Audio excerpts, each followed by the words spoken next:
The Galactic Council chamber was a marvel of engineering, an immense sphere suspended in the void of space, its inner walls adorned with holographic projections of distant galaxies. Hundreds of floating platforms orbited the central dais, each holding delegates from the galaxy's myriad civilizations.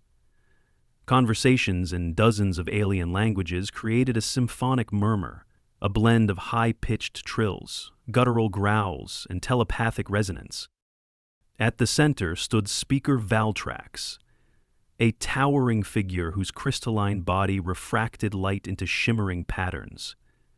His segmented arms moved slowly, signaling for silence. As the voices faded, his resonant voice filled the chamber. Representatives of the Galactic Council, we convene today to address a crisis that threatens not only the Zarnith Collective and the Solarian Accord, but the stability of this galaxy itself. The assembled delegates murmured in agreement. One platform, however, remained conspicuously still.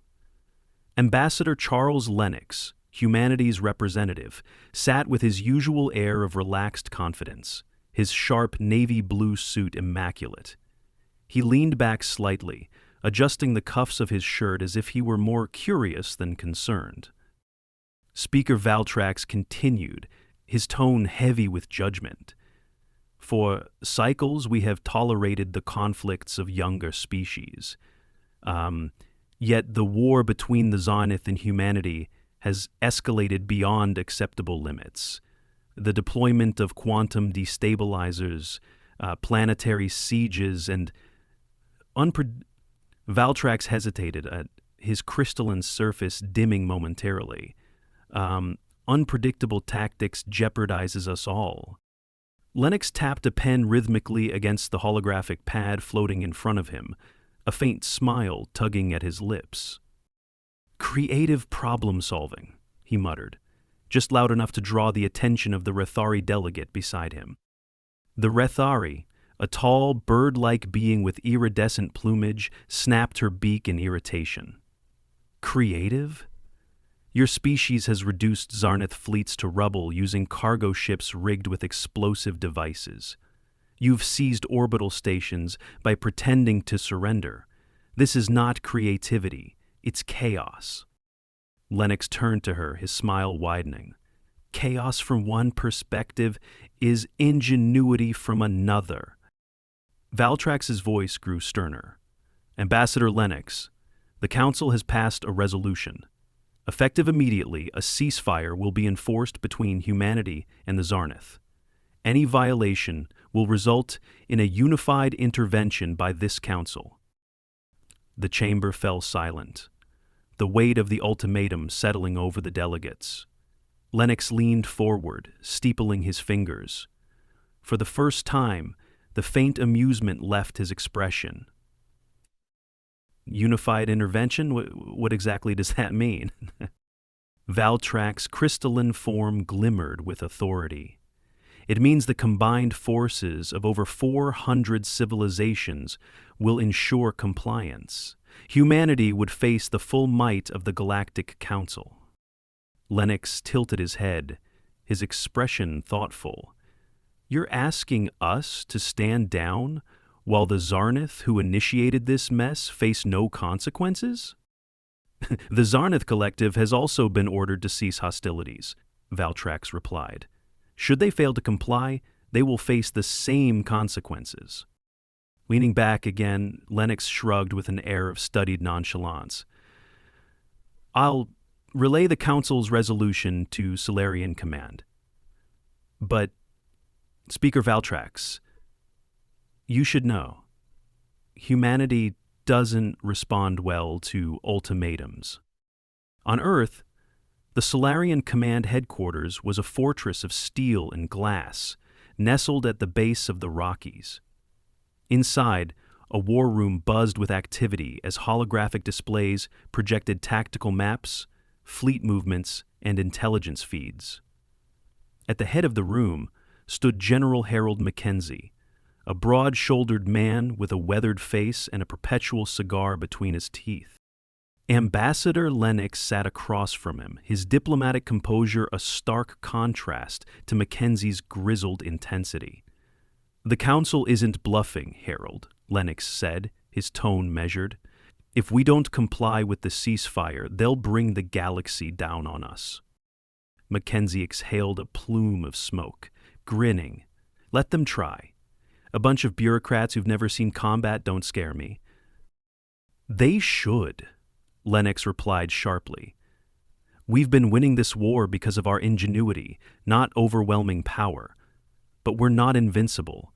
A united Council fleet would crush us in days." Mackenzie leaned over the table, his grin unfaltering. "Fine. We'll give them their ceasefire. But we're not rolling over and showing our bellies. If they want us to stand down, we'll do it on our terms." Lennox raised an eyebrow. "What exactly does that mean?" Mackenzie's grin widened. "It means we show them who they're dealing with. They want a ceasefire? We'll give them a show they won't forget." Lennox frowned. "Harold, I'm almost afraid to ask." "A parade," Mackenzie declared, straightening up. "A big one. Tanks, drones, infantry. The whole damn arsenal. Let the galaxy see our strength." Lennox stared, incredulous. "You're responding to a ceasefire demand with a military parade?" "Damn right," Mackenzie said, lighting his cigar. "Call it psychological warfare. Call it a cultural statement. Hell, call it art. But we're not backing down without making it clear who's boss." "Harold," Lennox said, shaking his head, "this might be the most reckless idea you've ever had."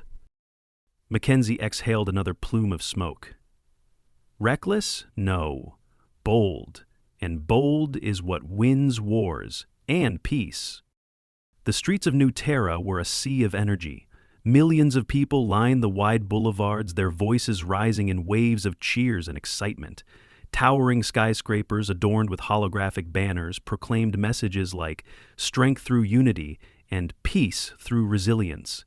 Above the crowd, synchronized drones created dazzling patterns in the sky, their trails of colored smoke spelling out Solarian Accord.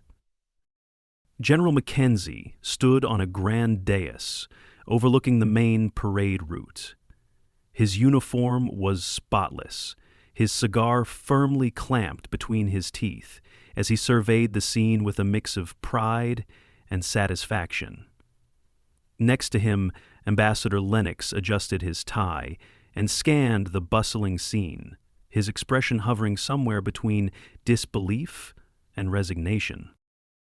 "You've really done it this time, Harold," Lennox said, watching as the first ranks of soldiers came into view, their precision marching, setting the tempo for the parade.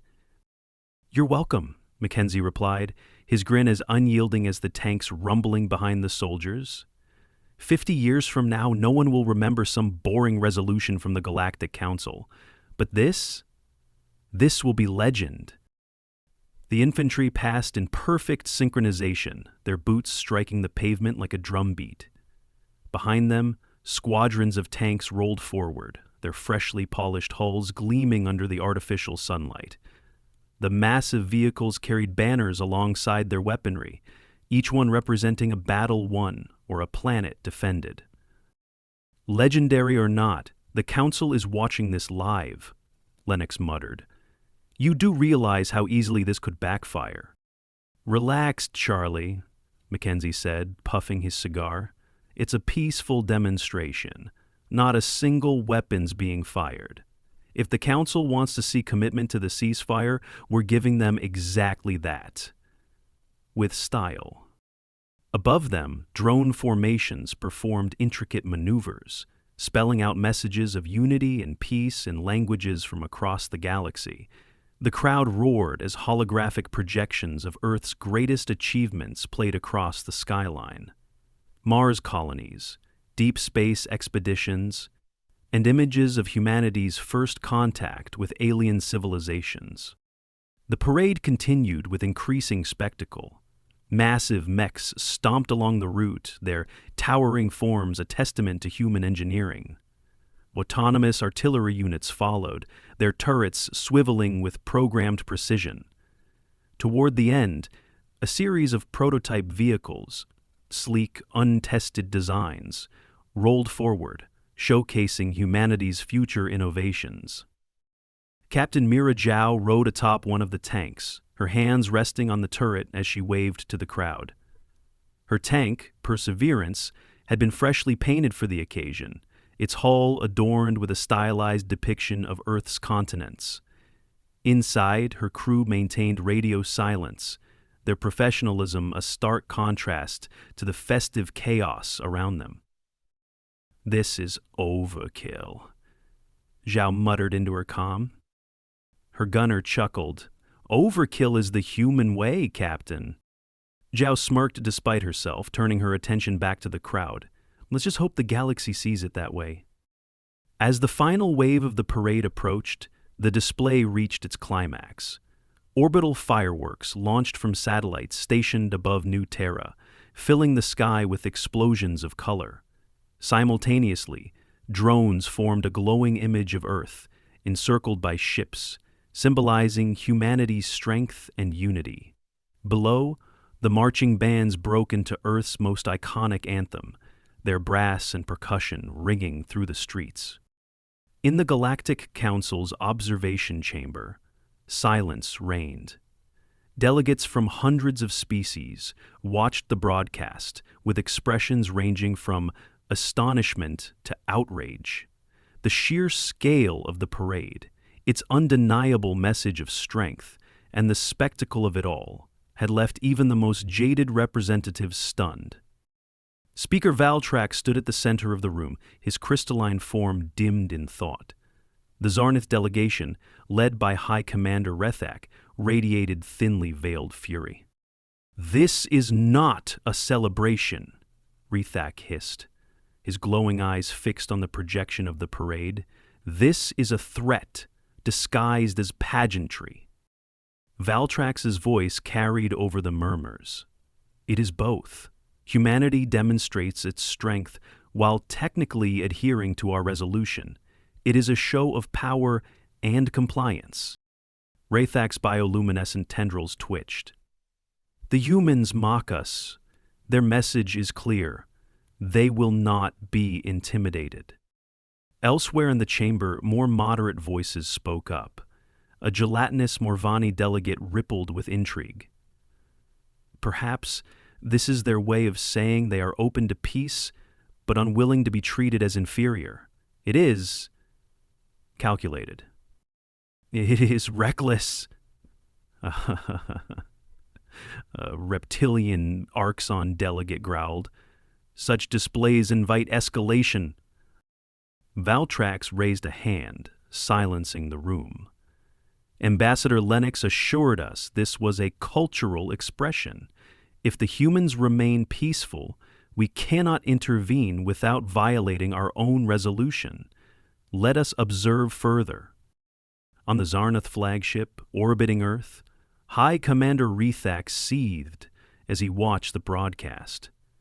"They flaunt their weapons as if daring us to act," he growled. Talnex, his tactical aide, approached cautiously. "Perhaps it is not a challenge, High Commander, but a statement. Humans often seek to control the narrative in unconventional ways." Rethak's gaze remained fixed on the screen. "We will not be controlled." The parade's finale marked a turning point in humanity's interstellar reputation. Delegates across the galaxy debated its implications, while on Earth, Mackenzie and Lennox stood together on the dais as the cheers began to fade. "For what it's worth," Lennox said, loosening his tie, "this might actually work. You've scared the galaxy, impressed the Council, and technically followed the rules." Mackenzie exhaled a plume of cigar smoke, his grin unfaltering. "Told you, sometimes you don't need a battle to win a war." "And if this doesn't hold?" Lennox asked, glancing at the sky. Mackenzie clapped him on the back. "Then we give them another parade, bigger, louder, and flashier." The Galactic Council remained divided in the days following the human parade. Some delegates viewed the display as an affront, a thinly veiled challenge to the authority of the Council. Others, however, saw it as a calculated declaration. Humanity was willing to comply with the ceasefire, but would not be intimidated. The debate was fierce, but for the moment, the Council refrained from taking action, wary of provoking further escalation. In orbit above Earth, aboard the Zarnith flagship, High Commander Rethak paced in his private chamber. His tendrils glowed faintly in the dim light, a sign of simmering frustration. The feed of the human parade looped again on his holodisplay, each detail scrutinized. "They are a danger, Talnix," Rethak said to his aide, who stood nearby, "not because of their weapons, but because of their unpredictability. Every move they make defies reason. They rig cargo ships with explosives, surrender only to ambush, and now this, theatrical mockery." Alnix hesitated before replying. Perhaps that unpredictability is their strength. They thrive on creating chaos and forcing others to adapt. It is a strategy, albeit a disorienting one. Rethak turned sharply. It is a strategy that threatens the collective. We must determine their next move before it is too late. Talnix inclined his head. "If I may suggest, High Commander, we focus not on their displays but on their vulnerabilities. A species so young must have weaknesses we can exploit." Rethak's glow intensified as he considered this. "Prepare our intelligence networks. I want every fragment of information on humanity's infrastructure, supply chains, and command hierarchy. If they wish to play this game, we will dictate the next move." On Earth, life quickly returned to its frenetic pace. While the parade was celebrated as a triumph of diplomacy and resilience, behind closed doors, humanity's leadership knew the situation remained precarious.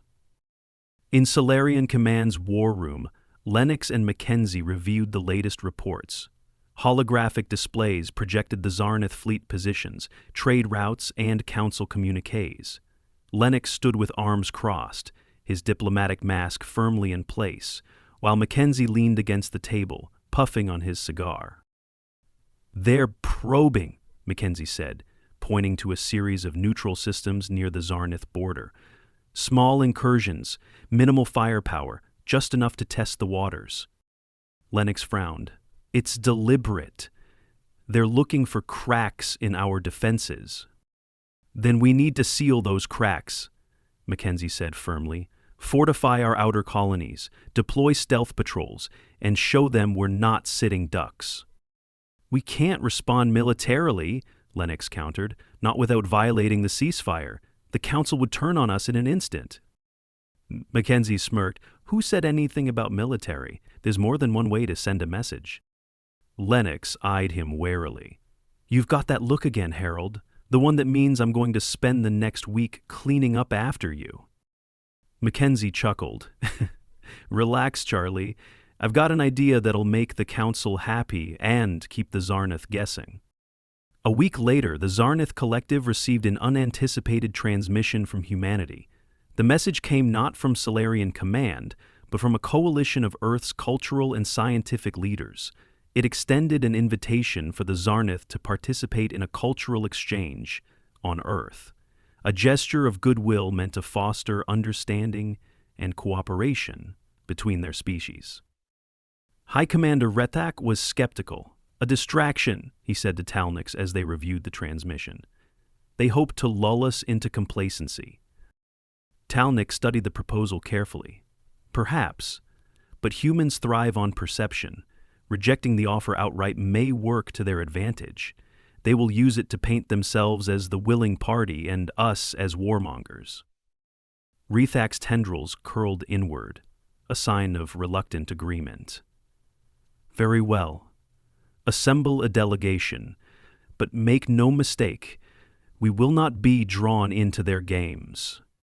The Zarnith delegation arrived on Earth under heavy scrutiny, their sleek black ships descending into New Terra's vast spaceport.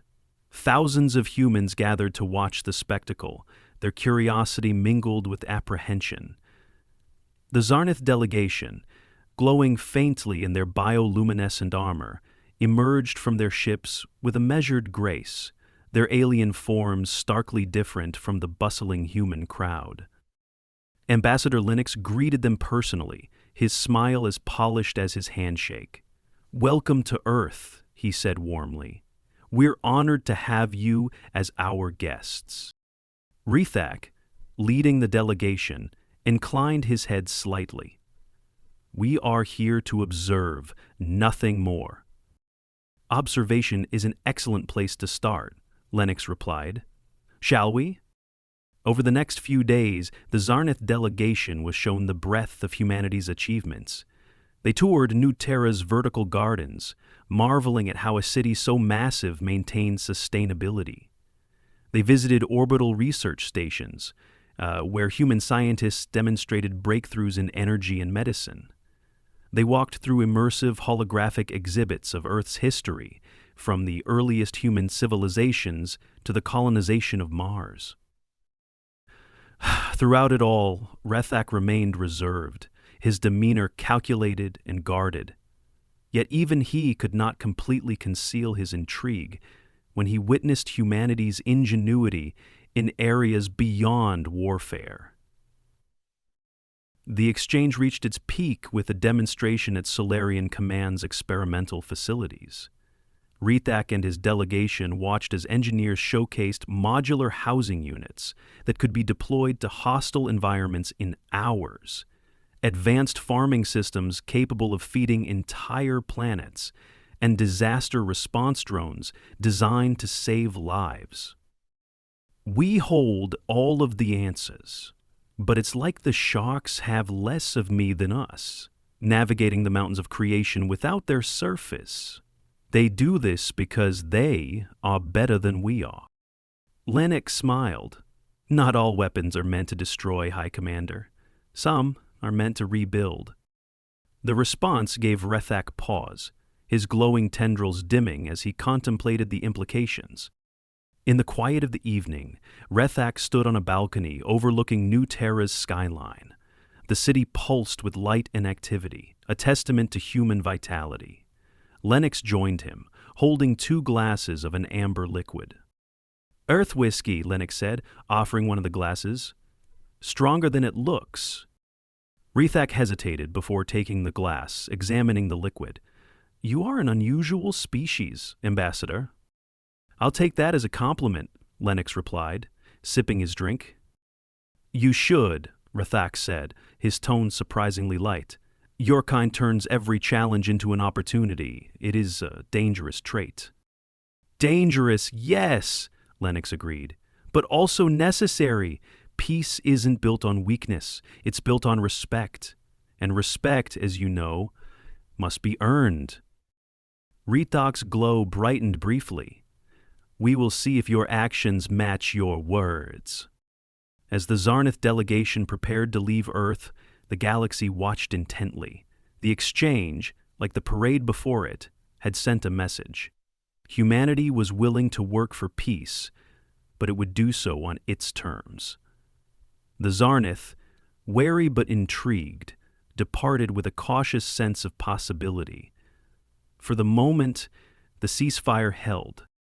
In the weeks following the cultural exchange, tensions across the galaxy seemed to relax. The Zarnith Collective had reduced its border activity, and the Galactic Council had ceased debating intervention.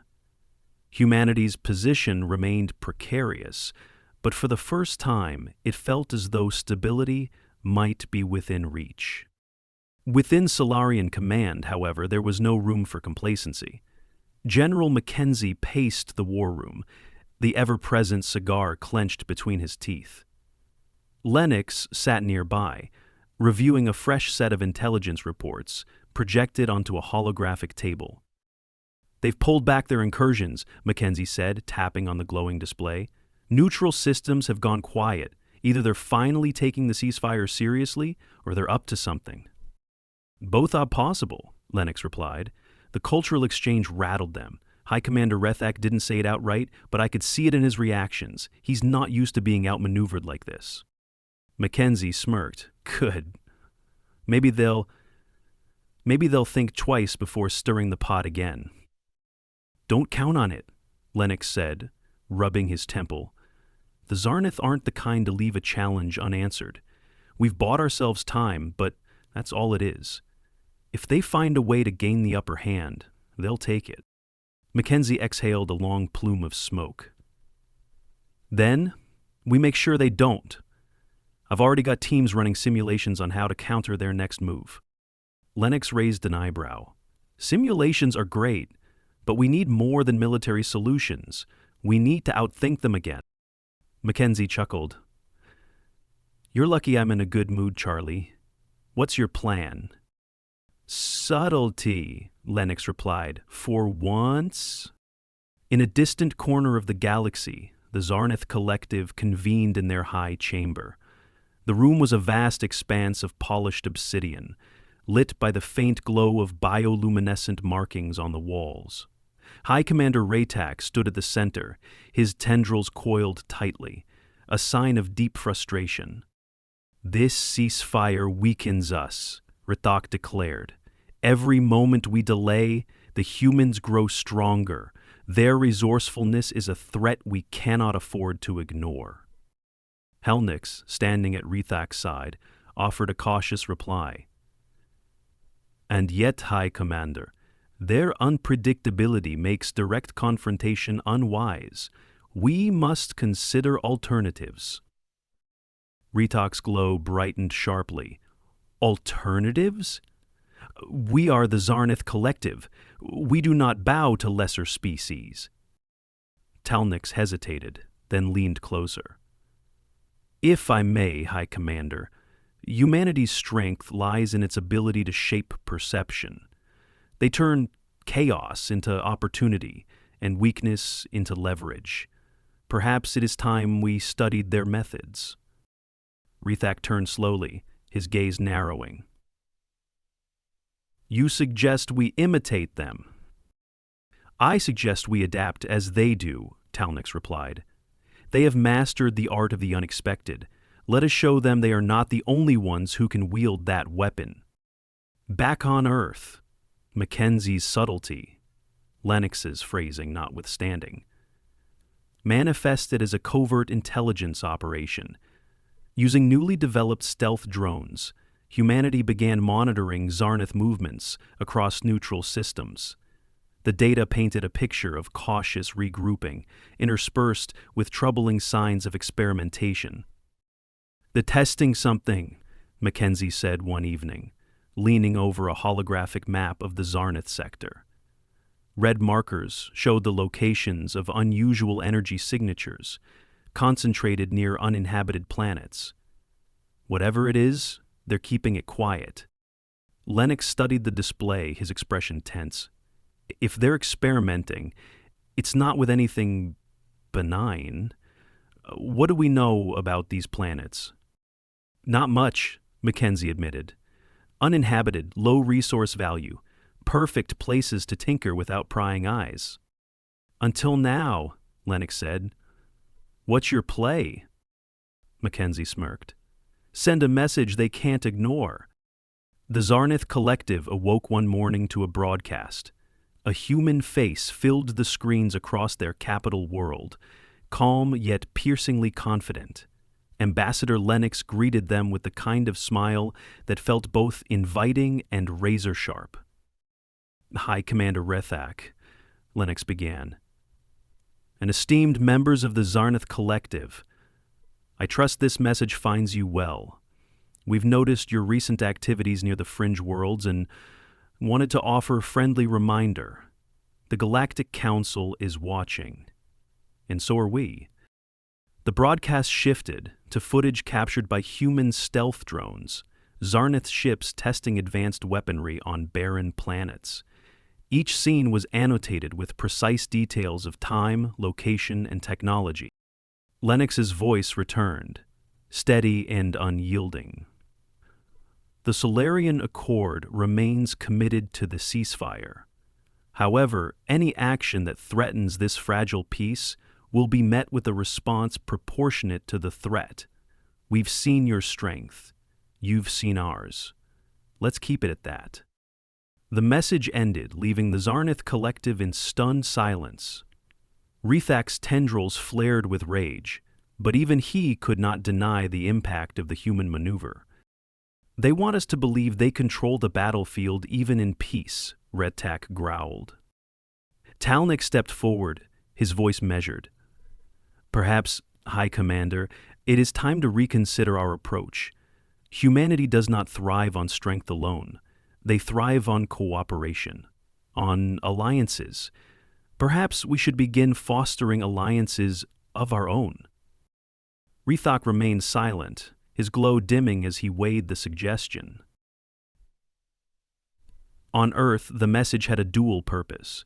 While it served as a warning to the Zarnith, it also reinforced humanity's position with the Galactic Council. Speaker Valtrax acknowledged the broadcast in a formal session, commending humanity for its restraint, while urging all parties to remain vigilant. Mackenzie leaned back in his chair as the news came through, grinning. "Looks like you were right, Charlie. Subtlety has its moments." Lennox allowed himself a rare chuckle.